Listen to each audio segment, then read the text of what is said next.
You know, when a child is starting to grow up, like 3 years old, 4 years old, his role model would be his father. That's the first role model he sees. He wants to be just like dad. Or for a girl, she wants to be just like mom. And do this experiment. Look at the children in your families. If you have children, subhanAllah, well done, keep having more.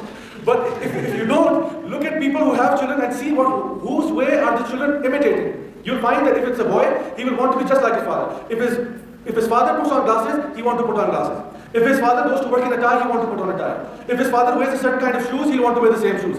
If his father goes to the masjid, where's he going to go? The masjid. If it's a girl, she'll follow the way of her mother. She'll want to tie an apron. She'll want to do the whole hijab thing if the mother does it. And this you can see, you can observe. So from an early age, whatever you give your children, whatever you give your families, that's what they'll pick up.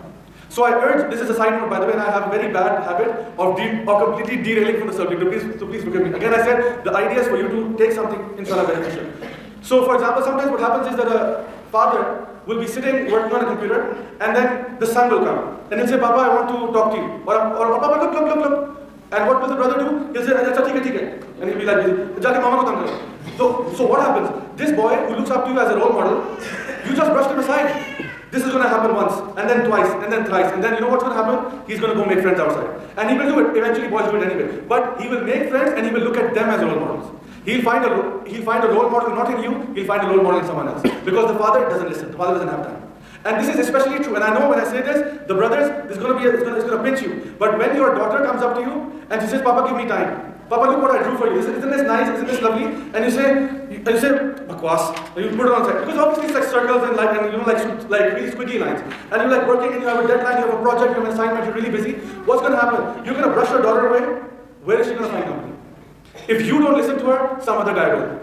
And that guy, you'll be like, and this will happen when she's like 13, 14, 15, 16.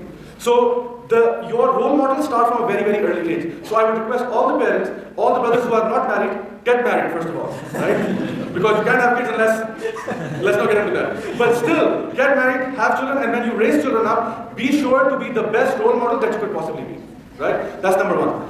Now, the thing is, when a child gets to that age, now for example, for most of us, maybe our parents were very good to us and they were the best role models, they were upon the Quran and Sunnah. If that was the case, fantastic, subhanAllah, that's amazing. But if they were not, as in my case, my parents weren't strictly upon Quran and Sunnah. There was a lot of things un-Islamic they used to do, and may Allah subhanahu wa ta'ala guide them, because they're alhamdulillah now becoming very, very good Muslims, mashallah. So what happens is that as you're growing up, you know, there comes an age by the time when you're in your teenagers, when you start to think that your father is no longer that cool dude anymore. You know, when you were 4 or 5 years old, he was a really cool guy. But now, you can't relate to him anymore. So what happens? You find friends in school, in college, in university. And so, your role models become people who these people are. Maybe it's a pop star, maybe it's a rock star. Maybe it's somebody that has a completely different approach, which is completely opposite of Islam, what actually Islam teaches us. So, how is that a problem? For example, even if we think about it now, so that was, for example, when we were teenagers growing up, we had pop stars, rock stars, and we had all of these people who were our idols. Now, sitting here right now, think about this. Who is your role model right now? And this is not a question that I want all of you to answer me, that tell me, you tell me, brother, now you tell me, now you tell me. I'm not going to quiz you guys. But I'm just saying, think about it. Who, in the back of your mind, and I'm going to appeal, and I'm going to address issues of your mind today a lot, okay? Because I want you to activate this, and switch it on. And switch on the heart, and switch on the mind also. So, for example, think about this. Who is your role model right now? Who do you really follow? You know, forget about the stereotypical answer that I follow in the Sunnah of the Messenger sallallahu alaihi wasallam. I know all of that. But really think about this. Who do you really follow? Do you follow, maybe it's a colleague at work. You really like his dress sense. You really like his style. You really like the way he walks, behaves and talks. Maybe it's a person who comes on television. Maybe it's a person who comes in a movie. Astaghfirullah, go make tawbah. But it could be anyone, right? So think about it. Who is that person? And believe me, if that person is not the messenger of Allah sallallahu alaihi wasallam through and through, then there is something we need to change. And I will explain to you why that is. I'm not going to give you a fatwa right here, that if you don't do it, you're going to be doomed to hell or anything like that. No, I'm just going to say that if you want to follow someone, follow the best man who ever walked the face of this earth.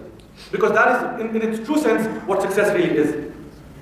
Now even, for example, now I see, sometimes I won't say angry, but I'll say like, I get boiled up a little bit, you know. When I see brothers who are imitating, you know, the way of the unbelievers. The way of the unbelievers in terms of the way they dress, in terms of the way, and I'm not saying that wearing pants is haram or anything, I'm not saying that. I'm saying when you try to imitate exactly the way of the disbelievers.